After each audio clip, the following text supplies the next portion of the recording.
നമസ്കാരം. എല്ലാ ഓസ്ട്രേലിയ മലയാളികൾക്കും ഗുഡ് മോർണിംഗ് ഓസ്ട്രേലിയയുടെ മോർണിംഗ് ന്യൂസിലേക്ക് സ്വാഗതം. Planning to buy your dream jewelry the smart way? Introducing our jewelry purchase program, a simple way to purchase your jewelry through easy monthly installments. Choose the monthly installment amount and plan duration as per your convenience. Gold weight equivalent to your monthly payment gets accumulated every month. Bring home your dream jewelry at the end of the program. Complete transparency and the assurance of the trusted Malabar Promise. Bring home the shine with the Jewelry Purchase Program. Enroll today. വടക്കൻ Queensland തീരത്ത് അതിശക്തമായ ആഘാതമേൽപ്പിച്ച് നരയിൽ ചുഴലിക്കാറ്റ് കരതൊട്ടു. വെള്ളിയാഴ്ച പുലർച്ചെയോടെയാണ് തീവ്രതയേറിയ കാറ്റ് തീരപ്രദേശങ്ങളിൽ ആഞ്ഞടിച്ചത്. മണിക്കൂറിൽ 150 കിലോമീറ്ററിലധികം വേഗതയിൽ വീശുന്ന കാറ്റിൽ മരങ്ങൾ കടപുഴകി വീഴുകയും കെട്ടിടങ്ങൾക്ക് നാശനഷ്ടം സംഭവിക്കുകയും ജനജീവിതം ദുസ്സഹമാക്കുകയും ചെയ്തു. കനത്ത മഴയെ തുടർന്ന് താഴ്ന്ന പ്രദേശങ്ങൾ വെള്ളത്തിനടിയിലാവുകയും നൂറുകണക്കിന് വീടുകളിൽ വൈദ്യുതി ബന്ധം വിച്ഛേദിക്കപ്പെടുകയും ചെയ്തു. അപകട സാധ്യത കണക്കിലെടുത്ത് തീരദേശവാസികളെ സുരക്ഷിത സ്ഥാനങ്ങളിലേക്ക് മാറ്റിപ്പാർപ്പിച്ചു. രക്ഷാപ്രവർത്തനത്തിനായി ദുരന്ത നിവാരണ സേന സജ്ജരായി രംഗത്തുണ്ട്. പശ്ചിമേഷ്യൻ യുദ്ധവുമായി ബന്ധപ്പെട്ട സംയുക്ത പ്രസ്താവനയിൽ ഓസ്ട്രേലിയയുടെ നിലപാട് സഖ്യകക്ഷികളിൽ നിന്ന് വ്യത്യസ്തമാണെന്ന ആരോപണങ്ങൾ പ്രധാനമന്ത്രി ആന്റണി ആൽബനീസി നിഷേധിച്ചു. അമേരിക്കയും മറ്റ് പ്രധാന രാജ്യങ്ങളുമായി ചേർന്ന് പുറപ്പെടുവിച്ച പ്രസ്താവനയിൽ ഓസ്ട്രേലിയയുടെ നിലപാടുകൾ വ്യക്തമാണെന്ന് അദ്ദേഹം ഹോബാർട്ടിൽ പറഞ്ഞു. ഇറാൻ ഇസ്രായേൽ സംഘർഷം ലഘൂകരിക്കുവാനാണ് ഓസ്ട്രേലിയ ആഗ്രഹിക്കുന്നതെന്ന് പ്രധാനമന്ത്രി വ്യക്തമാക്കി.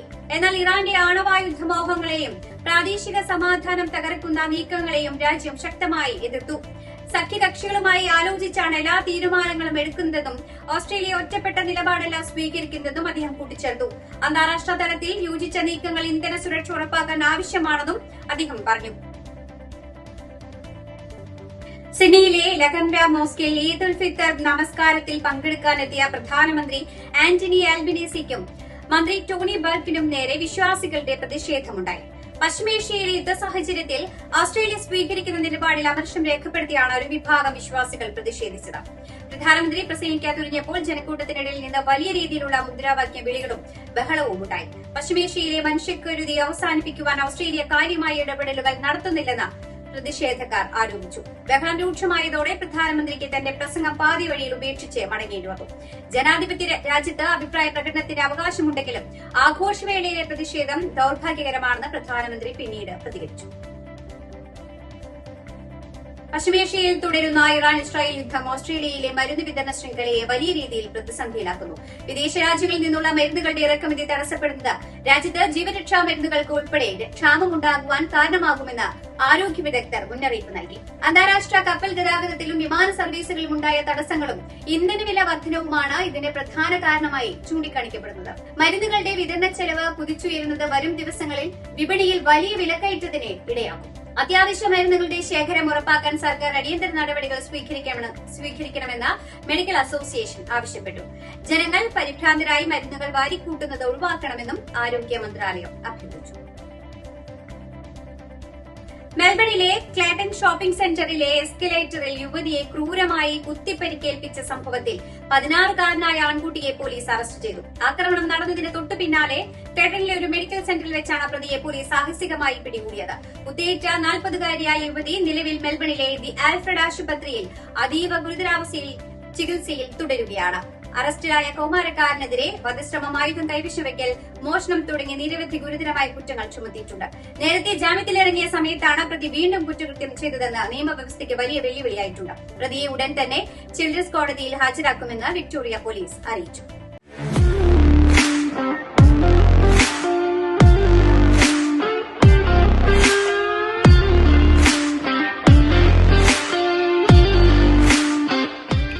എവിടെ ആയിരുന്നാലും ഓൺലൈനിൽ നമ്മൾ സാധനം ഉണ്ട്.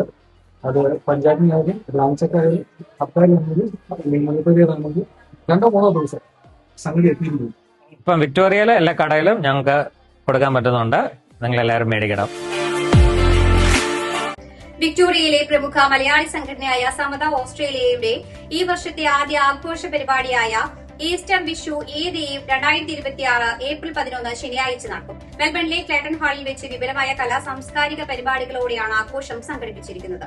മതസൌഹാർദ്ദത്തിന്റെ സന്ദേശം വിളിച്ചോതുന്ന ഈ സംഗമത്തിൽ വിവിധയിനം കലാപരിപാടികളും ഹൃദ്യമായ ഗാനസന്ധ്യയും അരങ്ങേറും. കൂടാതെ തനി നാടൻ ഭക്ഷണ വിഭവങ്ങൾ ഉൾപ്പെടുത്തിയ തട്ടുകട ശൈലിയിലുള്ള സ്റ്റാളുകൾ ആഘോഷത്തിന് പ്രത്യേക മാറ്റുകൂട്ടും. മെൽബണിലെ മലയാളി കുടുംബങ്ങൾ ഒന്നിപ്പിക്കുന്ന ഈ സാംസ്കാരിക വിരുന്നിലേക്ക് എല്ലാവരെയും ഹൃദയപൂർവ്വം സ്വാഗതം ചെയ്യുന്നതായി സംഘാടക സമിതി അറിയിച്ചു. പ്രവാസി സമൂഹത്തിനിടയിൽ കലയും സംസ്കാരവും വളർത്തുന്നതിനായുള്ള സമിതിയുടെ നിരന്തരമായ പരിശ്രമങ്ങളുടെ ഭാഗമായാണ് ഈ പരിപാടി.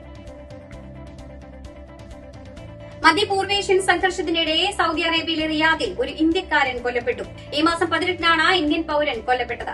റിയാദിലെ ഇന്ത്യൻ എംബസി ഇക്കാര്യം സ്ഥിരീകരിച്ചു. ഇതാദ്യമായാണ് സൗദിയിൽ ഇറാന്റെ ആക്രമണത്തിൽ ഒരു ഇന്ത്യക്കാരൻ കൊല്ലപ്പെടുന്നത്. മരിച്ച വ്യക്തിയുടെ കുടുംബവുമായി എംബസി അധികൃതർ ആശയവിനിമയം നടത്തി. മൃതദേഹം നാട്ടിലെത്തിക്കുന്നതിന് ഉൾപ്പെടെയുള്ള കാര്യങ്ങളിൽ ആവശ്യമായ എല്ലാ സഹായങ്ങളും എംബസി ചെയ്തു നൽകുമെന്ന് എക്സ് പോസ്റ്റിൽ വ്യക്തമാക്കി. തിരുവനന്തപുരത്ത് LDF-ന് സിനിമാ താരം സുധീർ കരമന സ്ഥാനാർത്ഥി. ഇടത് സ്ഥാനാർത്ഥിയായി സുധീറിനെ മത്സരിപ്പിക്കാനാണ് ധാരണ. ഔദ്യോഗിക പ്രഖ്യാപനം നാളെ ഉണ്ടാകും. CPIM മുൻകൈയെടുത്താണ് സുധീറിനെ മത്സരിപ്പിക്കാനുള്ള നീക്കം. സുധീർ കരമന മത്സരിക്കുന്നതിന് സമ്മതം മൂളിയിട്ടുണ്ട് എന്നാണ് ലഭിക്കുന്ന വിവരം. തൃശൂരിൽ വൈദ്യസഹായമില്ലാതെ പ്രസവിച്ച യുവതി മരിച്ച സംഭവത്തിൽ നവജാത ശിശുവിന്റെ മൃതദേഹം പുറത്തെടുത്ത് പരിശോധന നടത്താൻ ശുപാർശ. മരിച്ച മുഹസിനയുടെ ഗർഭപാത്രം മുതൽ എല്ലാ ഭാഗങ്ങളിലും അണുബാധ എന്നാണ് പോസ്റ്റ്മോർട്ടം റിപ്പോർട്ട്. അശാസ്ത്രീയമായി അക്യുപങ്ക്ചർ ചികിത്സ നൽകിയ യുവതി കേന്ദ്രീകരിച്ച് പോലീസിന്റെ അന്വേഷണം നടക്കുന്നുണ്ട്. നിയന്ത്രണം വിട്ട Tamil Nadu state transport corporation bus medium തകർത്ത് മറ്റു വാഹനങ്ങളിലേക്ക് ഇടിച്ചു കയറി 8 പേർക്ക് ദാരുണാന്ത്യം. മരിച്ചവരിൽ 2 കുട്ടികളും ഉൾപ്പെടുന്നുണ്ട്. സേലം ദേശീയപാതയിൽ വെള്ളിയാഴ്ചയാണ് സംഭവം. സേലം പുതിയ ബസ് സ്റ്റാൻഡിലേക്ക് പോകുകയായിരുന്ന ബസ് അപ്രതീക്ഷിതമായാണ് നിയന്ത്രണം വിട്ട് സെൻട്രൽ മീഡിയയിൽ ഇടിച്ച് എതിർവശത്തുള്ള പാതയിലേക്ക് കയറിയത്. ഈ സമയം ക്ഷേത്ര ദർശനം കഴിഞ്ഞ് മിനി ബസ്സിൽ മടങ്ങുകയായിരുന്നു 11 അംഗ കുടുംബം. ബസ് നേരെ ഇടിച്ചു കയറിയത് മിനി ബസ്സിലേക്കാണ്. പിന്നിൽ വന്ന ബൈക്കിലും ബസ് ഇടിച്ചു. ഇതോടുകൂടി വാർത്താ ബുള്ളറ്റിൻ ഇവിടെ അവസാനിക്കുകയാണ്. എല്ലാ പ്രേക്ഷകർക്കും നല്ലൊരു ദിനം ആശംസിക്കുന്നു. കൂടുതൽ വാർത്തകളുമായി നാളെ കണ്ടുമുട്ടാം. എല്ലാവർക്കും നന്ദി, നമസ്കാരം.